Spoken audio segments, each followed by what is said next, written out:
Blackstone presents Roe, The History of a National Obsession by Mary Ziegler. This book is read by Chelsea Stevens.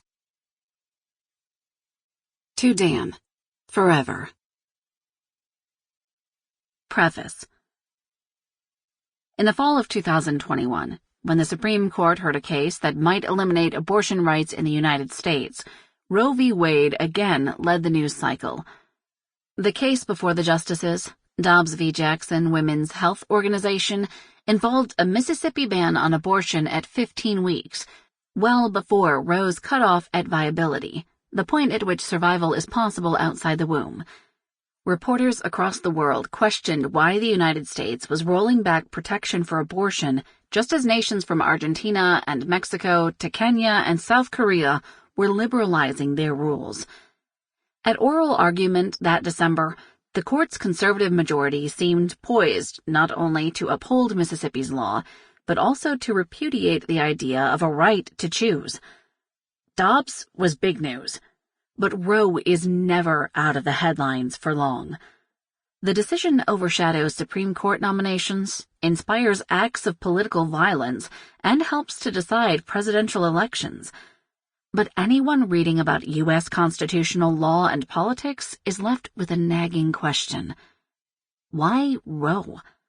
Why, for nearly 5 decades, has Roe had such a magnetic pull? Scholars question its reasoning. Some feminists criticize it, and most Americans are indifferent to the workings of the Supreme Court. There are other culture wars, around guns, race, and the rights of same-sex couples, in which the court has intervened. Some major decisions, like Citizens United v. Federal Election Commission, which freed up corporations to spend more on federal elections, are both relatively well-known and unpopular, yet Roe is uniquely visible. Many of the best-known Supreme Court decisions receive attention because Americans appear to agree on them. Scholars have identified a constitutional canon, a set of crucial decisions that the entire political spectrum largely agrees were correctly decided, and an anti-canon, a body of opinions that are universally derided.